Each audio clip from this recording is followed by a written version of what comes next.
Pinagkakatiwalaan ng mas maraming Pilipino, ABS-CBN News and Current Affairs. Panig sa katotohanan, panig sa bayan. Karong adlaw sa maayong buntag Mindanao. Mga lamyang foreign cuisine ang atong tilawan sa atong food trip sa morning destination. Ug lamyang potahe atong tunan sa morning kusina. Sa News Patrol, 8 ka balay nga gidudahang tinubdan og drugs sa Tibungko. Giraid. Mga empleyado sa RMN Davao namalik sa trabaho human ang 8 ka adlaw nga strike. Ug daghang trabaho gihikay para sa mga persons with disability.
July 20, 2012, mga kapamilya, bangon-bangon na. Ugdungan natong sugato ng adlaw, gusa ka. Maayong buntag, Mindanao! Sa happy Friday morning, mga kapamilya.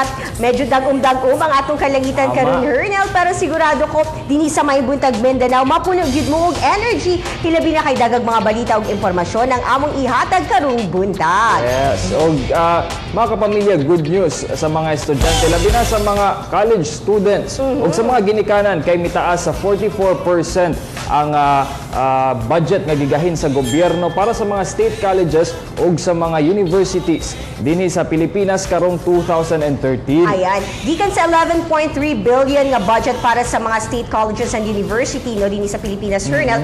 For next year sa 2013 moabot na sa 34.1 billion pesos ang igahin nga pondo para sa mga state universities and colleges nato. Kining budget gamito ni para na pud ma-improve ang mga facilities sa atong mga state use and state colleges. Yes, tama mo gani nang tumong sa kuano nga ma-level up ang kalidad sa edukasyon og syempre kabahin sab kini sa kampanya ni Presidente Benigno Aquino III nga himuong globally competitive ang mga eskwelahan dinhi sa nasod. Kay for sure Hernel karong Monday so na ni Presidente Aquino no isang issue sa edukasyon nga posibleng bitbiton hilabi na sa mga kining mga estudyante na sakop sa mga militanteng pundok ang pagpangayo o kaning dugang budget para sa education. At somehow karon pa lang na-address na kini na issue. Sigurado nga na ay additional nga budget para sa ila. Kabalo ba ka, Hernel, na ang SONA ni Pinoy, ang draft sa SONA ni Pinoy is na-revise na 7 times. Nga na nakadaga na-revise ang iyang draft. Nga mo na ilauman na to karong Monday, pero ingon pa sa Malacanang wala na yung mga pasaring na may tabo during sa iyahang SONA. Pero posible ba nga ma-appeal pod o mahimong part sa iyang speech on Monday is katong nahimong impeachment trial ni kanhi Chief Justice Corona. Kaya usag yun sa gitutukan sa administrasyon ni Pinoy nga katong sa pagbatok sa mga katong nahimong katiwalian sa past administration. Siyempre nagmalaumon sa ang mga yanong Pilipino nga unta kining SONA ni Pinoy karong Lunes nga mag-focus sa ilaha, di ba? Nga ma-address ang mga problema nila. Ang gwapo himayon din na Hernel katong sa SONA ni Pinoy last year kung unsa ba ang mga napatuman adto nga mga sadya hilabi na in terms sa reforma ug mga programa hilabi na sa kanang dinhi sa mga barangay nakaabot ba sa barangay level ang ihang mga gisaad nga programa. Mo nay atangan nato sa Lunes and naapoy special coverage ng ABS-CBN ngayon sa State of the Nation address ni Presidente Pinoy on Monday from 3:30 to 5:30 p.m. Live na itong makita din sa ABS-CBN. Pero karon mas mugwapo ang inyong Friday morning pagkauban sad nato ang gwapa kaayo nga si Claudette Centeno. Good morning! Good morning, Michelle, and of course, Ernel. Rise and shine sa ato mga kapamilya. Kumusta inyong morning? Ay, ako Claude, lami ka ay ibukod pa og hapon kay Bugnaw ang Bugnaw Ang weather. nato. Bugnaw, Oo. Si Ernel, kumusta imong morning, Ernel? Okay lang Namalengke. gihapon. Oh, nigi alas 3 sa kadlaw na malingki na. Uy, oo. Tanaw mga presyo kung mitaas ba o may baba ang mga presyo sa isda o sa nagunang palaliton. Wow, grabe naman. Pero karon Ernel, speaking of pamalengke, no, tama-tama kay na malengke ka kay karon magluto na pud kay usa lamiang seafood recipe ang atong matilawan karong morning sa atong morning kusina.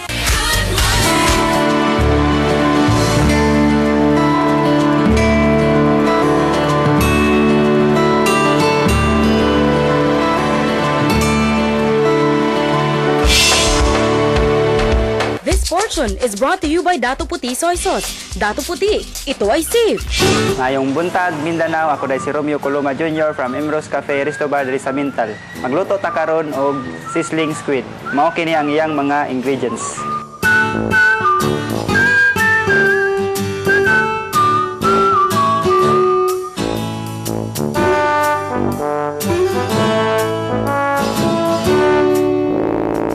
Ang una tong buhaton, ihalo ato ang mga ingredients. Ang sibuyas, kamatis, ug ang cheese.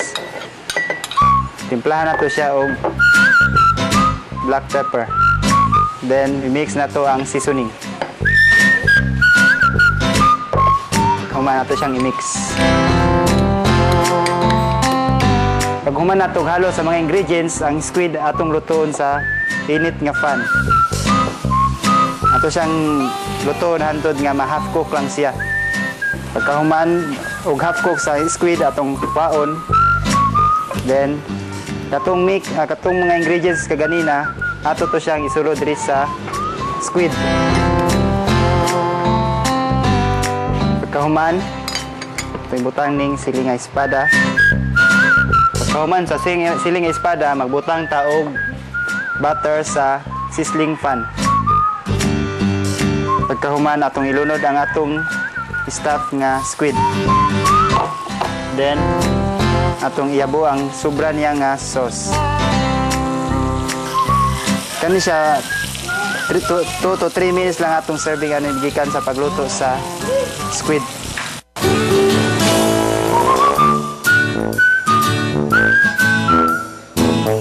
Mao na ni ang atong sizzling squid. Ako dahil si Romeo Coloma Jr. from Emros Cafe Resto Bar diri sa Mintal. For more cooking tips, tutok lang sa Morning Kusina diri sa Mayong Buntag, Mindanao. This portion was brought to you by Dato Puti Soy Sauce. Dato Puti, ito ay safe. Karong Lunes mga kapamilya ang State of the Nation address ni Presidente Benigno Aquino III. Pero una niya na atong gikuhaan og reaksyon na ang mga Dabawenyo kung unsa ba kung kontento ba sila sa mga programa ni Pinoy. Atong sayron. Gid na ako na ma-feel nga there have been changes in our economic and social life, and so far wala na ako na-feel ang progress sa Philippines. It's still the same like in the previous administration. So in short, wala jud ko makontento and wala jud ko ganahi pa. Sa katong pag-unang lingkod niya, so far, daghan na mga programa na ginabuhat si Noynoy, and up to these days, daghan namang mga tao nga iyang natabangan og dili na kayo daghan ang mga pobre diri sa Pilipinas. Kontento kaayo ko kay as I observe daghan kay siyang natabangan, daghan kay siyang mga nabuhat nga mga programa nga makatabang sa mga pobre, especially katong mga parehas nato nga walay mga kwarta jud. Mga kapamilya, ato sang pasadahan ang mga isyu ug komentaryo pinaagi sa Banat 1296 kauban si Alan Abais. Banat sa komentaryo! Alan, may buntag. May buntag, Hernel, o kumusta mo din na, no? Ato ang mga suki dyan sa MBM o sa DXIB. Doon na tayo mga kasikas din atong Tagalog pagdagad sa inyo din na. Sabi mga importante na itong Tagalog pagdagad usab, no? Sa tuwa diri sa mga suki pod sa tuwang station sa DXIB. Yes, human sa serye sa shootout sa mga polis o sa mga kriminal karon at mga drug pusher na sad ang gitutukan sa mga otoridad. Labi na kagahapon, 19 ka mga drug pusher ang nadakpan sa CIDG ug sa PIDEA ug kagabi isab mga pasado alas 9 kagabi di sa Bunawan usa ka drug pusher ang napusilan sa pulis kay nakabantay nga pulis dayang iyang katransaksyon. So, mo ni gingon nato nga pasalamatan nato sila Hernel, no? Gumikan kay ipakita lamang nila nga naa sila diha nagalihok ni ato nga dakmen sa Davao. Ug kini pong awareness ni sa mga kriminal og nagabundakan og illegal nga droga nagapatuntog nagapabuang sa mga batangon ning ato nga syudad nga naa tay seryoso nga PDEA, CIDG og mga taga DCPO kaning ato mga police commander sa matag police station labi na dinha sa Tibungko nga gusto nilang masolusyonan ni kay mo ni usa sa mga problema ning ato ang sosyedad. Nganong mangawat ang tao, nganong manulis, nganong mang-hold up, nganong manakasaka sa balay, ang bottom line ani ilahang ipangtustos, ipanggasto bay para sila ha mga bisyo. So kini nga bahin no, tingala lang pug ko at least manggani dito malipay ta nga walay nahitabo dito nga nang ligdas sa dalan ha. Ang ako doon diha nga butan pag yun ato mga pulis ang uban nato siguro mahitabo nga makaihi pa siguro tong uban. Pasalamat lang mo nga wa mo paihi no kay lisod na kaayo. Ang ato lamang dinhi ang kinipong mga kawatan o sakyanan nagagara lamang gihapon karon. Warning ni against sa diha ninyo. Siya mo ilabi na kay naapoy na monitor nato taga CPO manggod nga Kadayawan Festival na. Niya na po ni mga balhiboon o kamot dinhi murabag nagdayo na sa sila. Kini mao gyud ni inyong dangatan na siguro magkaingon ta og di mo magmahay. Nya kamo mga nagreklamo again sa mga pulis gumikan kay naay mga ingon ani nga pangitabo gipang plantingan nako. Isa lang ako ang mensahe da ninyo no. Kamo nga mga wa moy gihimo nga salao diri sa Davao City ayaw